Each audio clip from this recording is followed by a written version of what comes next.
Pasti saudara Anda masih menyaksikan Breaking News Kompas TV bersama saya Muhammad Syahreza dan sudah bergabung bersama saya di studio. Sudah ada Mas Yunarto Wijaya, Direktur Eksekutif Carta Politika. Selamat sore. Selamat sore. Mas Toto, terima kasih sudah bergabung bersama saya di studio Kompas TV. Dan kita juga tadi sudah melihat bagaimana kedua pasangan calon, ada Anies Baswedan, Muhaimin Iskandar, lalu juga ada Ganjar Pranowo dan juga Mahfud MD yang telah mendaftarkan diri sebagai baca pres dan juga bacawa pres di KPU Jakarta. Anda melihatnya seperti apa? Animo masyarakat mengantar kedua pasangan calon ini begitu besar, begitu ingin melaksanakan kembali pesta demokrasi 5 tahun sekali. Pertama, kalau kita lihat menarik ada momen tidak menunggu injury time.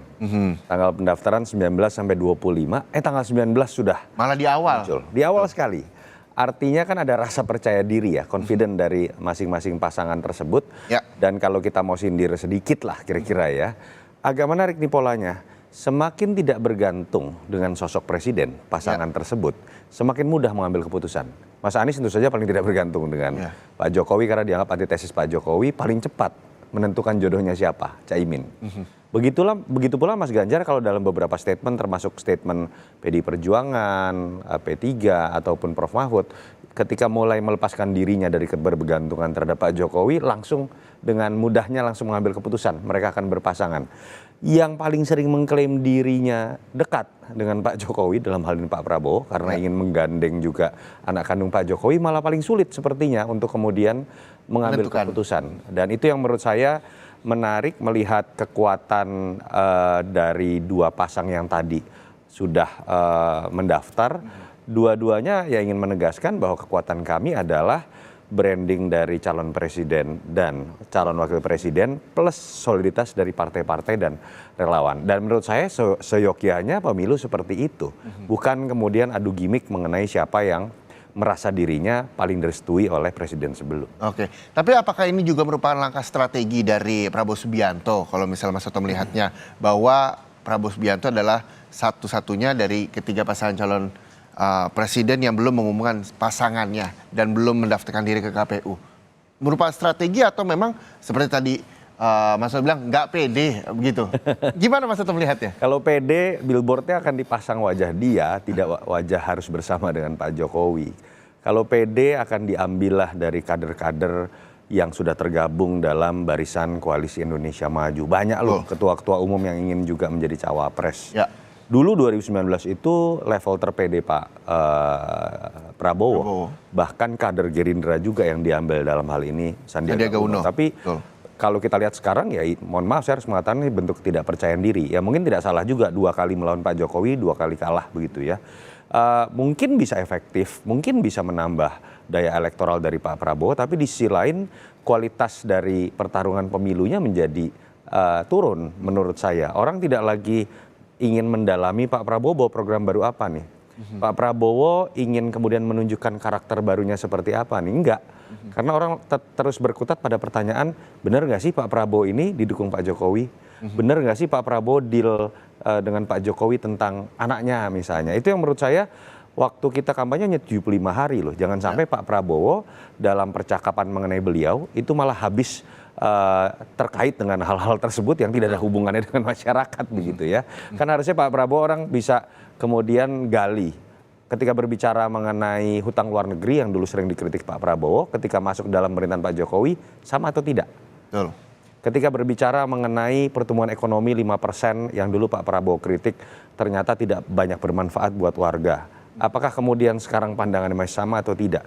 Itu sebetulnya sehat dalam demokrasi ketika perubahan posisi politik masuk dalam sistem, kemudian harus diargumentasikan. Tadinya saya pikir kekayaan Pak Prabowo itu ada di situ, tapi ternyata malah lebih banyak masuk dalam gimmick mengenai kedekatan dengan presiden sebelum tadi. Oke, nah ketika gimmick kedekatan seperti Mas Toto sampaikan tadi, pandangan Mas Toto siapa yang nantinya akan dipilih oleh Prabowo Subianto untuk mendampingi, untuk mendaftar di KPU sebagai baca pres dan juga bacawa pres? Ada yang bilang Gibran. Lalu juga sempat mencuat gambar-gambar foto-foto SKCK Erick Thohir di PN Selatan.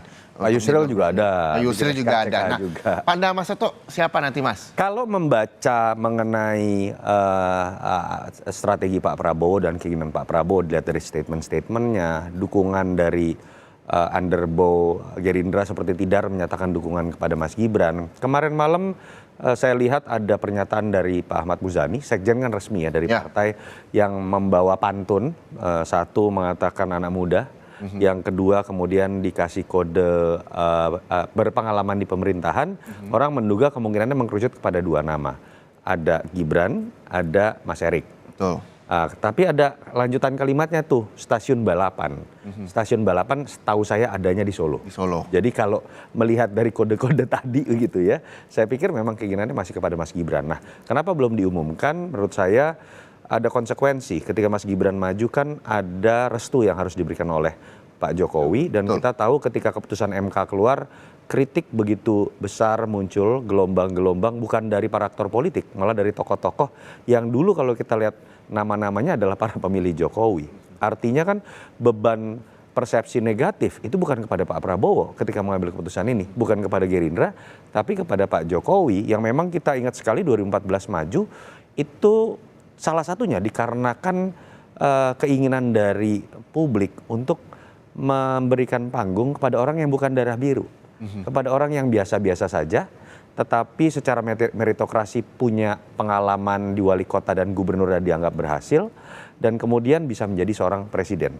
Apa yang terjadi dengan Mas Gibran itu kan seperti 180 derajat berbeda dengan apa yang menjadi legacy pada saat ayahnya kemudian pertama kali muncul sebagai aktor politik nasional. Itu yang menurut saya kemudian masih melihat situasi, dan tentu saja Pak Jokowi sedang ada di luar negeri, walaupun salah satu alasan teknisnya sebatas Zulkifli Hasan, salah satu ketua dari Koalisi Indonesia Maju juga ikut Pak Jokowi ada di luar negeri. Tapi menurut saya bukan sekedar masalah teknis Bang Zul ada di luar negeri, lebih ke arah bagaimana membaca situasi, apakah kalau Gibran maju malah akan berakibat buruk atau tidak. Oke, nah kalau Gibran maju berakibat buruk atau tidak? Kalau kita misalnya melihat dua pasangan calon lainnya yang sudah menentukan pasangannya masing-masing, Anies Baswedan dan juga Muhaimin Iskandar, lalu juga ada Ganjar Pranowo dan juga Mahfud MD. Kansnya seperti apa untuk Prabowo Subianto dengan Gibran misalnya dari pandangan Mas Toto? Ya, kalau kita lihat sebetulnya dengan keberadaan Prof. Mahfud dan Caimin bicara kedaerahan secara elektoral, ada satu daerah yang seakan-akan diperebutkan luar biasa, Jawa Timur. Jawa Timur, ya. Yang kedua dari sisi latar belakang ke-NU-an. Yang dulu kita ingat 2014 dan 2019, salah satu kesimpulan yang tidak bisa dibantah dalam kekalahan Pak Prabowo itu adalah salah berhitung mengenai Jawa Timur. 2014 Pak Prabowo yakin menang lalu kalah 6%, 47 lawan 53. 2019 ketika Pak Prabowo berhasil menaikkan suaranya di Sumatera dan Sulawesi dengan angka cukup tinggi, lalu kemudian tiba-tiba Jawa Timur kalah luar biasa. Pak Jokowi kalau saya tidak salah 66%, Pak Prabowo hanya tidak mencapai angka 34%. Jadi mungkin ada trauma juga di situ. Makanya dulu sempat muncul nama Ibu Khofifah di awal-awal Pak Prabowo ingin maju, sempat menggandeng Caimin walaupun cerai sebelum waktu, putus sebelum kawin gitu ya. Dan itu yang menurut saya mungkin sekarang jadi pertanyaan juga, apakah kemudian ada upaya untuk ikut bertarung di Jawa Timur atau justru pemilih muda, atau masuk langsung tetap pada pemilih muda yang mungkin dimiliki oleh bukan hanya Gibran tapi Mas Erik karena kapasitas sebagai ketua PSSI juga, atau tetap masuk dalam fokus utama menempel terhadap nama Pak Jokowi yang tentu saja di situ Gibran akan jadi pilihan utama. Gitu. Dan kita juga masih menunggu begitu siapa-siapa nantinya akan menjadi pasangan dari Prabowo Subianto untuk segera mendaftarkan ke KPU, walaupun memang ada tenggat waktu sampai tanggal 25 Oktober mendatang. Dan kita juga masih akan membahas terkait dengan siapa-siapa saja nantinya dari pasangan Prabowo Subianto yang juga masih belum diumumkan hingga sore hari ini. Bersama Yunarto Wijaya, usai jeda tetaplah bersama kami di Breaking News Kompas TV. Bersama Direktur Eksekutif Carta Politika, Mas Yunarto Wijaya, Mas Toto di studio Kompas TV. Mas Toto, ini terkait dengan sudah ada dua pasangan yang sudah mendaftar di KPU, yaitu Amin dan juga Ganjar Pranowo dan Mahfud MD. Anda melihat keduanya secara nama terus juga elektabilitas seperti apa dari mulai Anies Baswedan, Muhaimin Iskandar, lalu juga ada Ganjar Pranowo dan juga Mahfud MD? Iya, yang pasti kalau bicara dari sisi waktu saat itu Mas Anies ada unsur keterpaksaan mungkin, tanda kutip. Karena kita tahu isu mengenai akan dijegal, hanya ada dua pasang, Mas Anies belum tuh maju, itu menghantui sekali. Ditambah terlihat sekali dari awal Surya Paloh dan Nasdem tidak terlalu nyaman dengan pilihan AHY yang saat itu memang satu-satunya.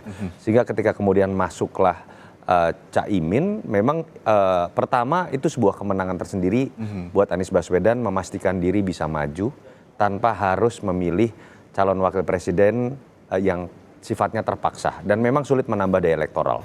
Dengan Caimin bisa dua kacamata kita melihatnya. Di satu sisi bisa ada tambahan energi variabel komplementer dari kelemahan Mas Anies di basis NU, Jawa Timur, sebagian Jawa Tengah.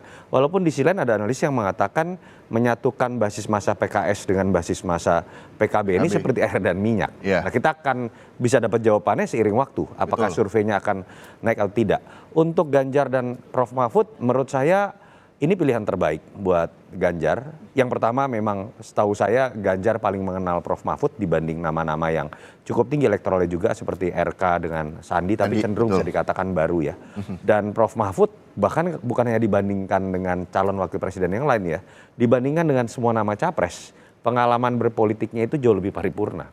Satu-satunya nama yang paripurna pernah di legislatif, DPR, pernah di yudikatif level ketua MK, 2 kali menjadi menteri, Menhan zaman Gus Dur, lalu kemudian Menko Polhukam zaman Jokowi. Jadi sangat paripurna sekali dan paling tidak ini calon wakil presiden yang tidak punya cacat saya harus katakan karena dia simbol penegakan hukum dan pemberantasan korupsi dan memang ini gerak dengan kekuatan Ganjar memang fokus pada penegakan hukum. Ditambah simbol ideologi merah dan hijau ya, ciri khas pilihan dari kader PDI Perjuangan ketika menjadi capres. Perbedaannya misalnya dengan 2019 ketika Jokowi dengan Kiai Ma'ruf bergabung, ini berhenti pada level simbol ideologi. Yang terjadi dalam pasangan Ganjar dengan Mahfud ini simbol ideologi merah dan hijau tapi ideologi yang bisa bekerja, teknokratik. Karena kedua-duanya punya pengalaman sehingga ketika kemenangan didapatkan mereka kemudian sudah siap untuk bekerja. Oke, nah yang juga menarik perhatian adalah dari pasangan wakil presidennya antara Caimin dan juga Mahfud MD. Kalau Caimin tadi begitu mesra selfie bareng sama Mas Anies begitu di atas mobil, sementara kalau Mahfud MD memiliki strategi adalah baju yang ia kenakan ini dipakai ini adalah baju 5 tahun yang lalu begitu yang disimpan ke ibunya lalu dipakai untuk mendaftar ke KPU. Ini merupakan salah satu strategi bahwa membuat nama besar mereka nantinya mendampingi para calon presiden atau seperti apa Mas Toto? Kalau saya melihat ada ketulusan curhat lah Prof Mahfud gitu ya. Sebuah peristiwa besar yang tidak menyenangkan tentu saja kalau kita lihat 5 tahun lalu. Belum pernah menurut saya ada sejarah pemilu sejam sebelum, jangan-jangan di dunia gitu ya, sejam sebelum tiba-tiba tidak jadi dibatalkan. Dan saat itu kita tahu simpati sangat besar kepada Prof Mahfud MD. Dan kalau kita lihat 2 hari terakhir magnetnya itu ada di Prof Mahfud. Bahkan mengalahkan Mas Ganjar sendiri ya. Karena satu tadi ini sebuah kisah lanjutan dari peristiwa 2019 yang orang kira-kira mengatakan inilah waktu yang terbaik buat Prof Mahfud.